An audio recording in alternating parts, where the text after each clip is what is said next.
Freedom Casters, and welcome to this episode of Freedom Cast, Leaving Normal Behind.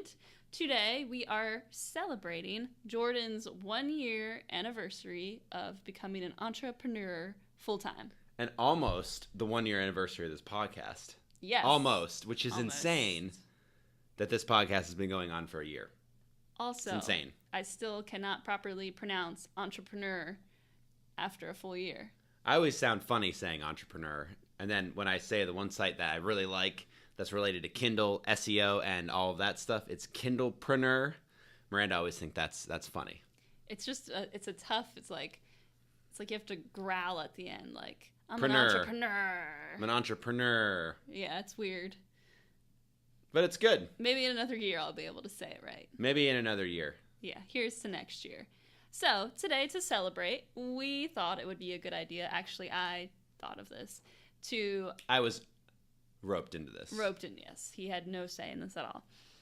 I thought it would be fun to talk about the struggles and also the positives and basically what it has been like this past year for Jordan in this new experience. Because prior to this, Jordan was working regular jobs his whole life. So since you working regular jobs and doing a lot of this stuff on the side. Yes.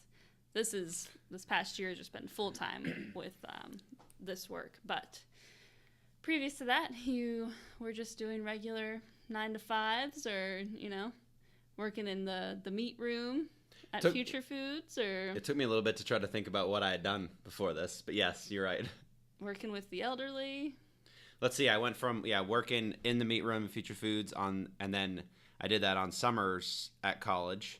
And then also during college, I worked in the campus events, which was just a nice way of saying the person that cleaned the bathrooms in the building. Janitor. Janitor. I did that for half of the year, my freshman year. And they had me cleaning the bathroom, like, on my floor. It was weird. That's pretty strange. And I was like, nah. Yeah, I wouldn't have liked that either. Yeah. So I wanted to quit. It was one of those, like, I feel like most people... maybe not most people, but it happens a lot. You go to your job and the first day you feel overwhelmed. You're like, I don't want to do this. I can't do this. I'm going to quit. But then you just keep going back. And then after a couple weeks, you're like, okay, this is normal. This is okay. I got this. And that's how it was for that job. I did that job all 4 years in college, actually. My boss was really nice. Her name was Linda. She was just very, very friendly. And it was cool. I remember visiting you one night when you were working. And we made out at the bottom of the steps. Do you remember that? Was that you? Rude. Oh, wait, yeah. I remember that. Apparently, he took many girls to the steps in Fry building. The truth comes out. Okay. So what was I doing after that?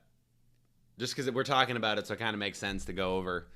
So that's what I did at college. And then I got out of college. I worked as a TSS, which is therapeutic staff support. I did that for 2 years. I worked with kids that had autism and other types of mental illnesses like that. And then after 2 years, they promoted me, and I worked as a program director in that same company, Pennsylvania Counseling Services, for 2 years. Really, really, really liked that job. I liked the job was a little bit more flexible in terms of when I could come in, when I could go. But I also felt like it was a good kind of leadership growth opportunity for me. I got a lot of good experience from that. But then that was also where I got the entrepreneurial bug. I read, some books on really getting myself out there and really trying to learn new things. I read Crush It by Gary Vaynerchuk. And at the same time, I read In a Pit with a Lion on a Snowy Day by Mark Batterson, which is a Christian book. And then Crush It was more of a business book. Those two books combined, reading those just kind of got me on to more of a side hustle, entrepreneurial kind of mindset. And then that has led me to where I'm at today. Yes. But we also worked at Retirement Community for 2 years. Yes. That was after that. Forgot about that. Anyone who listens to our podcast knows. They do know that, yes. So they're like, stop talking about Stop talking about the old people. Yeah, we've heard you. We know. We will stop. We know. Maybe. Yeah. Probably not. We have a lot of stories from then. So what is your initial overall feeling from this past year? Do you feel as though you've made it as far as you thought you would? Because when you're doing this stuff on the side, it's always, man, if I had more time, I could do this. And if I didn't have to work 40 hours a week, I could do that. Do you feel like you've been able to utilize all the time you've had now to really grow it? And do you feel as though you've accomplished what you wanted to accomplish this past year? That was a lot of questions all in one. It started as one question, and it branched off. It branched off. My first reaction to that is I always think about, and I know we've talked about this before too, I always think about the fact that, I never remember who said it, but they said you always overestimate what you can accomplish in 1 year, but you underestimate what you can accomplish in 10. I think that was Bill Gates. Bill Gates, that sounds right. That was quoted in one of my books recently. That sounds right.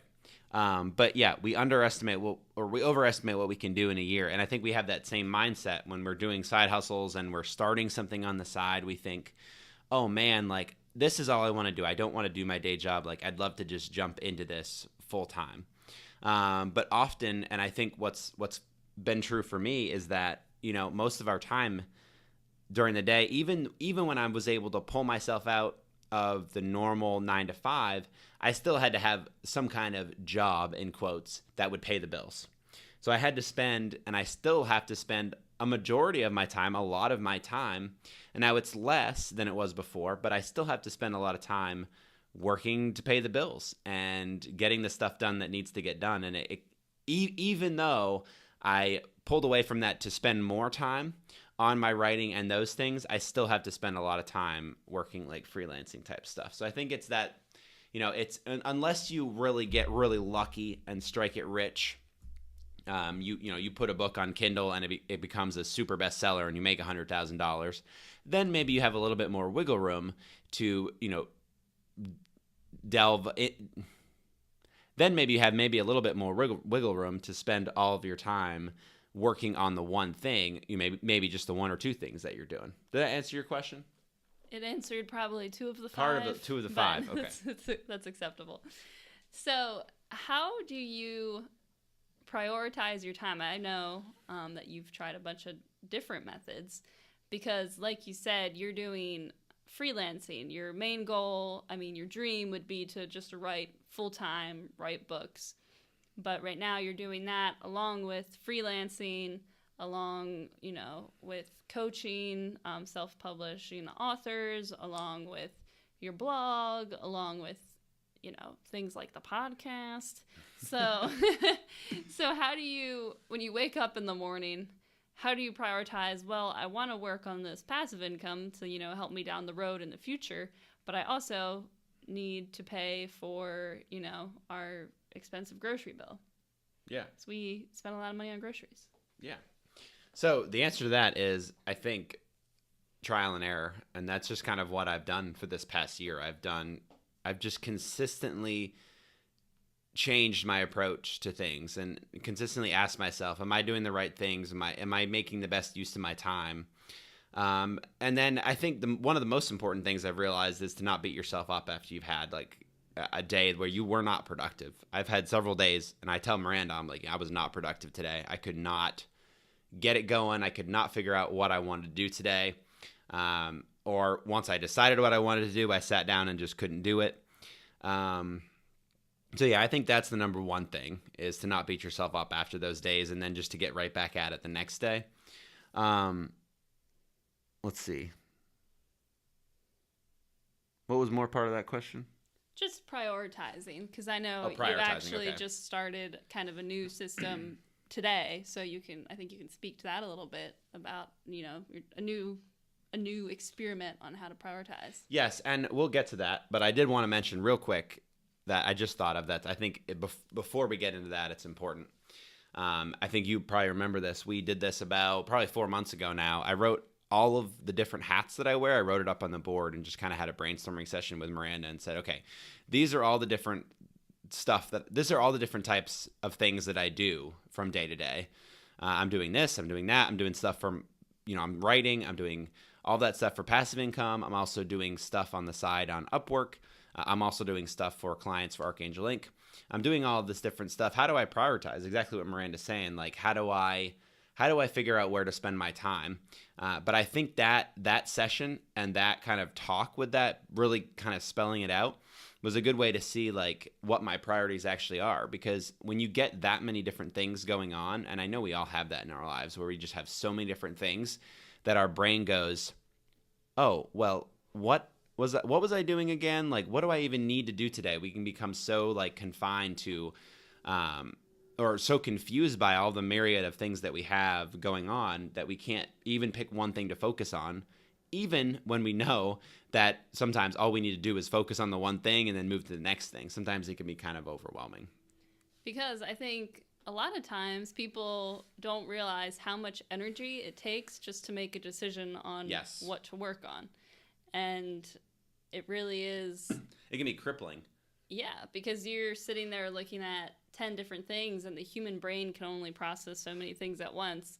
And your brain, you can't even think about, working on the task that you need to work on because you're like, well, which one do I choose?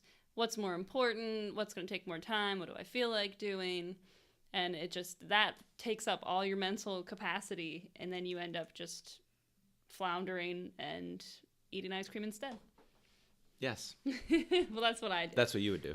Yeah. I would eat cookies instead, or take a bath, or take a really long walk and do an hour of work, then just come back. Yeah, and I think, but it is that priority management and really trying to figure out what you're going to do the next day. It's crazy how many different things that I've tried over this past year. I think when we first started, I tried to block out my day hour by hour what I was doing, and that was just not going to work for me. I tried that for a few months. It was a lot of work to kind of figure out what I was going to do the next day, and I never really stuck to it because it really just put me in a box. And when you're a creative person and trying to do creative things like writing, and I know a lot of you out there are creative too, if someone told you that you had to be creative from maybe 1 to 3 in the afternoon, it might not be your time to be creative. And that's what I've kind of had to realize, that I need to work around what my brain is, what my functioning is. I am not a morning person. I think I've been trying to force myself to be a morning person. And Miranda's all about the mornings, and I agree, like, you can get a lot done during the morning hours. But my creative brain is just not on in the morning for whatever reason. So I've had to kind of realize I need to do some more of my maybe not so fun tasks, or morning might be a good time to answer email, instead of doing the more creative things like creating a course or writing for my book or writing a blog, and all of that stuff. Yeah. But then I can talk about, if you want me to talk about what I'm kind of doing now, I can too. Yeah, in just 1 second. One second, go ahead. I want to talk to that. Go ahead. Jordan always gets on me because I never get enough sleep. Because I wake up at 5 every morning unless it's a day off, and since I'm used to waking up at 5, I naturally wake up at 6, and then I freak out because I think I have to go to work. Yes, but you do that. It is something to really think about, to anyone out there who is, maybe struggling. You have to find that time that works for you. So me, after 9 o'clock, I'm completely useless. 9 p.m. Yeah, 9 p.m. 9 a.m. 9 a.m. You got 4 hours. Good hours in you. I really only have 4 productive hours in the day. But for me, if I wake up early so that I have time before work to get some stuff done, and that's when my brain's really on and I feel pumped and ready to go. It's really interesting. Sometimes Jordan will drive me to work, and in the morning I'm just like jabbering on and on. I have all this stuff to say. It's like 6 in the morning and Jordan's just sitting there like, okay. But then if you flip it at nighttime, Jordan has all these ideas, everything, and I'm just laying on the couch like yeah, it's like can't handle this right now. It's like my engine starts to rev up and it just doesn't stop. It doesn't stop until I force it to stop at the end of the day, but it's a very slow moving. It takes a while to get started. Miranda starts at the very top of her energy yeah. and just goes down. And I think people are different. I mean, I see advice telling you, either which way. I see advice telling you to stay up till 2 or 3 a.m. I see advice telling you to get up at 5.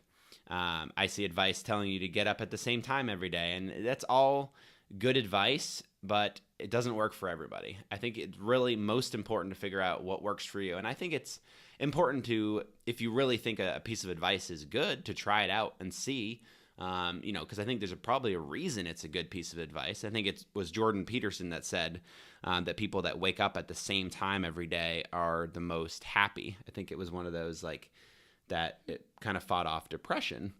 And I can see that, but at the same time, like, I don't like waking up at the same time every day because I'd like to do different things at night. So that necessarily I've not necessarily had to take on that piece of advice into my own life. But for someone battling with depression, maybe that's a great idea for them to be like, hey, I'm going to get up at 7:30. I'm going to get up at 5:30. It's hard for me even to say. I'm going to get up at 5:30 every day. No matter what, I'm just going to start my day. I'm going to be productive. But yeah. I think a lot of that has to do, too, not to get too far off the beaten path here. You're good. But it is proven that if you see the sunrise, that helps with, depression, too. Just being like, it's that symbolic, it's a new day feeling that really, just, seeing the sun at all. I just love the sun. Early to bed, early to rise, keeps a man healthy and wise. I missed something. Healthy, wealthy, and healthy, wise. Wealthy, and wise. It's Mr. Ben Franklin. Benny Franks said that. Yeah. Nice. Very nice. Okay, I will say what I'm doing now.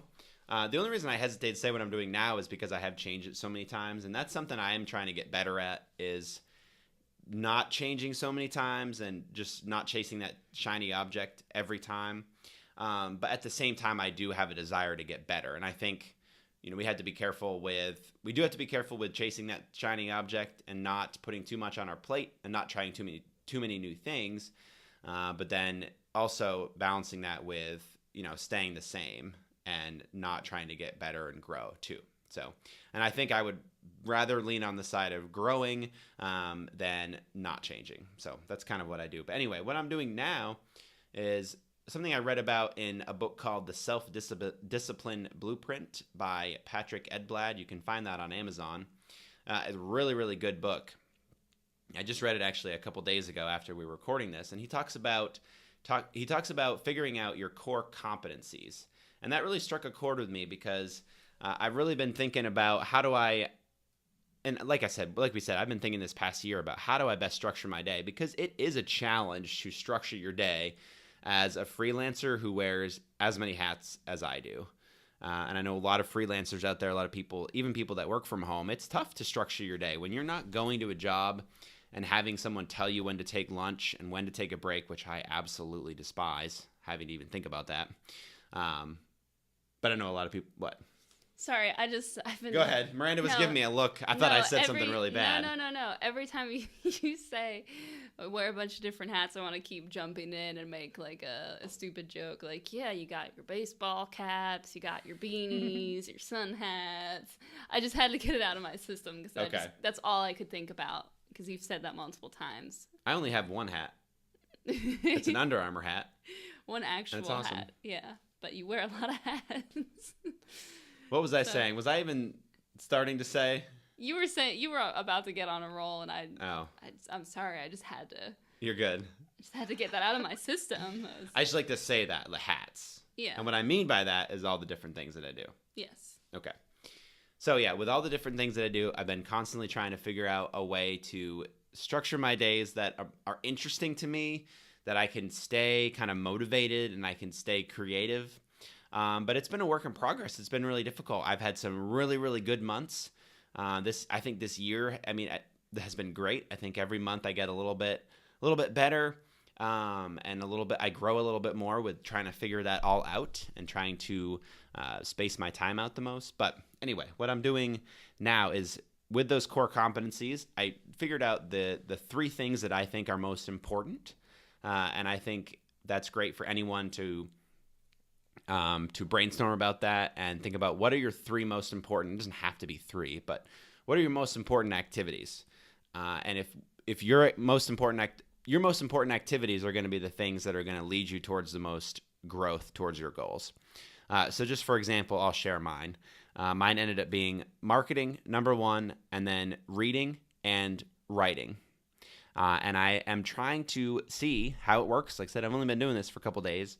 But if I focus on those activities and make sure I do those activities every single day for at least 30 minutes to an hour, and my schedule is flexible enough that I should be able to do that, and I should be able to be productive with that.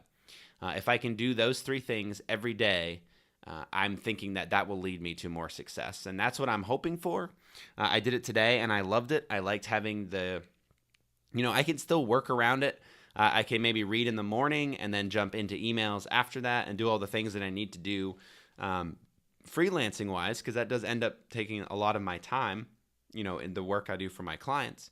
But then I'm also able to make sure that I'm moving the needle forward towards my other goals as well. And that's been good so far. But I think I'm excited for it because something Miranda and I have talked about over and over and over again is making sure that we're not just working for this month. And I think that is like something we could go on a deeper level and do a whole new podcast about that. But we do not want to work just to maintain what we have. We want to work to grow. And that's with personal skills, personal development, and all that stuff, but also financially too. We don't want to be stuck in the rut of always exchanging hours for dollars. And I think that's where a lot of people are at. And if you're there and you're totally fine with that, that's great. But for us, it's just not something we want to do. We don't want to work towards a retirement. We don't want to do all that stuff. We're leaving normal behind here, and we're really passionate about that.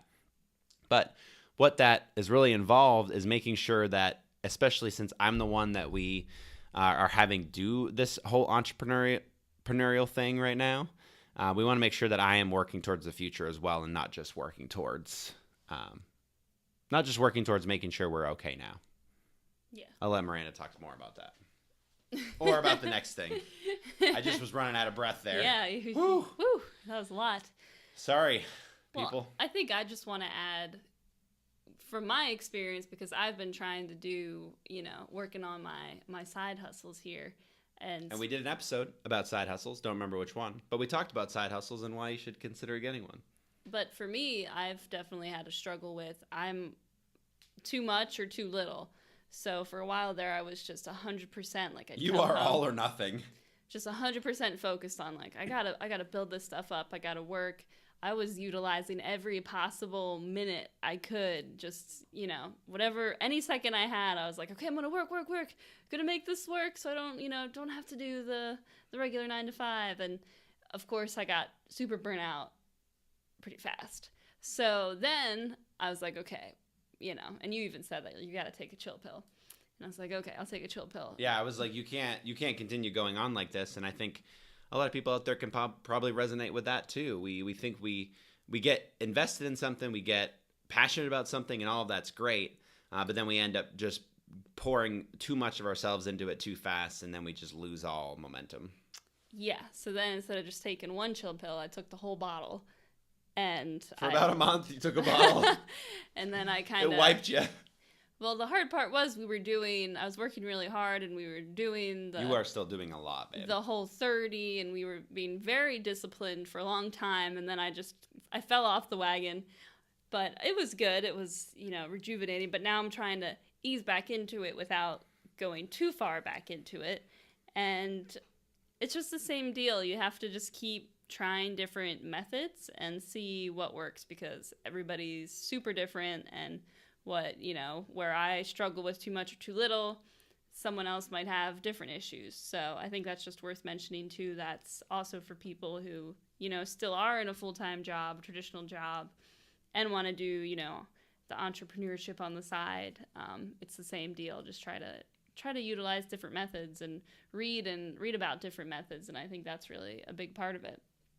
But what I want to ask you now is, what do you miss the most about a traditional job after a year of being away from bosses and time clocks? What's the thing you miss the most? Can I say like my first gut reaction? Yeah, of course. Absolutely nothing. I don't miss anything from a traditional job. Seriously, I don't. Even though there at times I wake up and I'm like, oh man, like I'm not sure what I'm doing. I'm not sure what I want to do today. I mean, we all have doubt. There's times where it's like, man, I don't know if I'm doing the right thing. But then there's other days I wake up and I'm like, man, I love this. I love having the freedom to, if I need to, stay up late and finish a product. If I need to, stay up late and finish a project. Or if I want to sleep in the next day, I can do that. I try to not sleep until 10 a.m. every day, because I do want to be, a good steward of my time, and I want to make sure to make Miranda proud, of course, and just to make her always okay with my decision or our decision to do this. But yeah, there are days where that's going to be okay. Maybe I'm just getting started a little slower. So I'm just going to work a little later, having that freedom to do that. Where I can, for the most part, work my schedule around anything that we're doing. I wouldn't trade that for anything. Yeah, thinking back, I have nothing that I miss about a traditional workplace. I mean, the only thing I would say is being able to be around other people that are doing a similar type job. I think that can give you a lot of energy. I'm glad that I work with people with Archangel Inc., Rob and Christy, that I can communicate with on a regular basis, and of course with my clients and people as well. And I think there are days where I go a little crazy if there's not much action going on in that realm, and I'm not communicating with anyone. Miranda comes home, and I'm like, "Hey, I haven't seen a person all day. I'd love to chat." And I've been able to be very good I've been very good lately, I would say. And very consistently going over to Barnes & Noble or Starbucks to work and just being around other people. But to answer your question, really, honestly, there's nothing that I miss about a traditional workplace. Well, I don't miss the fact that I get told when I get to have lunch. I don't miss the fact that after a year you can get a 25 or 50 cent raise, and that's supposed to be good. We've talked about all this before, so I won't go into that again. I won't jump on my soapbox. I know you want to. I do want to, because I feel very passionate about that stuff, and I think a lot of people, and if you're okay with that, that's fine. Like, I'm not saying anything against you, but I think a lot of people, don't. I don't know. I'm not gonna say that. Okay. Okay. I'm just not gonna say it. I will say, for me, I'm gonna ask myself a question. Okay, go ahead. Yeah, and all I was trying to say, like, I never want to come across as judgmental. That's all. That's why I'm not saying that. But I also, I do feel strongly that the traditional, workplace is not set up to help people succeed. And maybe your place is different. We had, I don't know if you remember our podcast with Amy. We had her on. She works for Google, and it seems like that is an amazing place to work for. But that is not the normal standard. Like, most places to work for are not going to really help you develop your skills. They don't really care about you. And I think that's where I get the passion. It's not about people not realizing that. It's more about, man, there is something so much better out there. For most people. You're annoyed by the system itself. Yeah. I'm not annoyed at people, because I was right there. I was right in that system. I just get annoyed that I just wish, I was wish for something better, Yeah. Because I know it could be so much better. And I'm not even necessarily saying entrepreneurship and doing something on your own is the answer, but I just wish more companies could care as much about their employees as a place like Google. Yeah. And I'm sure Google has their problems too, because I don't know, but I'm just saying. So many clarifying Go ahead statements and here. Ask yourself a question, Miranda. Okay, moving along. So, Miranda, what has been the most annoying part about Jordan working from home? Okay. Well, I would definitely say that the most annoying part is that you can say yes to any invitation ever. And That's then true. I am always left out. And it's like, people can have... But you work on the weekends, and that's another thing. Yeah, I have to work weekends. I have to work every third weekend. Wow. Just kidding. I know. I'm on my soapbox. Yeah, but, you get on your soapbox for a bit. I jump off mine. But people are like, oh, do you want to meet for coffee at 1:30 on a Wednesday? And apparently everybody can do that but me. It's just like, what? So that... Everyone but you, honey. I'm the only person in the world that's working on Wednesday.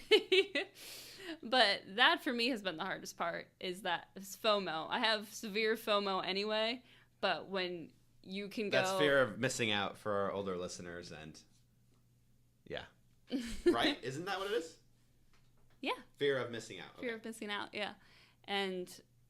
that's been a little hard on me, just because you can always be like, yeah, well, I'm gonna do this and this and this, and it's awesome for you, and that's part of the reason why I'm kind of catching the bug to move towards a more entrepreneurial career path, because it's like, man, that would be awesome if I could just say yes to whatever I wanted to say yes to, and I didn't have to move my whole work schedule around and, you know, go through all that trouble to actually be like the master of your own time. Yep. So I just wanted to complain a little. You're fine, man. So that was, it's good to have both sides of kind of how it is. Yeah, and I want to speak to as well, you not seeing anybody, and then I come home and I'm, you know, that's like the low point of my day. I'm tired and I've been on my feet all day, and you're just a little ball of energy that just wants to talk about all your ideas, and, and it's amazing. And I love that you have that energy. But then sometimes I just feel like, whoa, like I just need to lay here and veg out for like 2 hours. Yeah. But And you're up on your feet all day and stuff. Poor Miranda. I know. Pity party for Miranda. This was really just an excuse join our for pity people party. to, join my pity party. Come on, people. So, no, I never want to be negative or, you know, complainy, because that's annoying.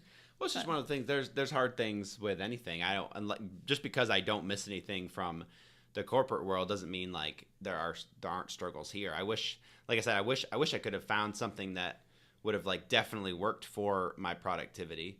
I will say that utilizing the Trello app has been one of the biggest and most helpful changes that I've made for tracking my productivity and making sure I get stuff done and keeping stuff organized. You know, but there are definitely, there are downsides to anything, but I mean, for the most part, I love it. Like I said, I don't think everyone would love that much flexibility and just having to direct your day, and that can be exhausting sometimes. And I think that's why I've been trying to find so many different ways to do it, to figure out what I'm doing every day and to kind of manage my day and schedule stuff, because I want to be the most productive I can. But I don't have anyone that's saying, Jordan, did you get this done? Did you get this done? Have you finished that? Especially with the passive income stuff. There's no one holding me accountable to getting my book writing done or writing blog posts and all that stuff. I have to add that in where I can. And sometimes it can be tough because you don't feel like doing it.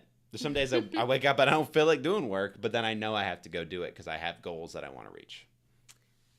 Yeah, and that's awesome. And I want to mention before we wrap up here, this is a little different, but I'm not sure, I can't remember if we've talked about this yet or not, but Jordan just finished up his rough draft of his next book. Woo! Do you want to reveal the title, the first part? The title is going to be Volcanic Momentum. The subtitle we're pretty sure about, but we're going to withhold that for now. TBD. Because we're not 100% certain. But yeah, it's Volcanic Momentum. It's a goal. It's a book about reaching towards your goals and keeping up the momentum on your way there.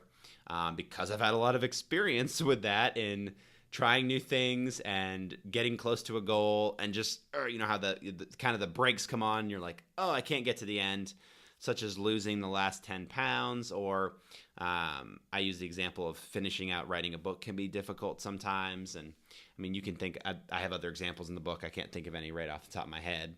But just when you're right there, you're almost at the goal.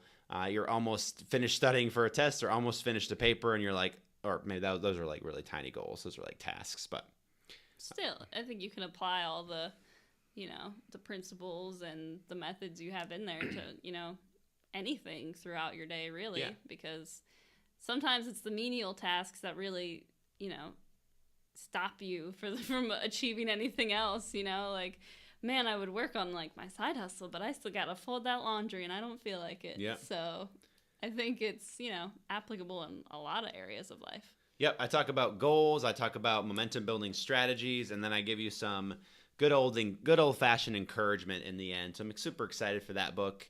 I'm so excited for that book to come out. Yeah, so really you just finished up the first draft. It will be released on October 19th. Yep. And we are super excited.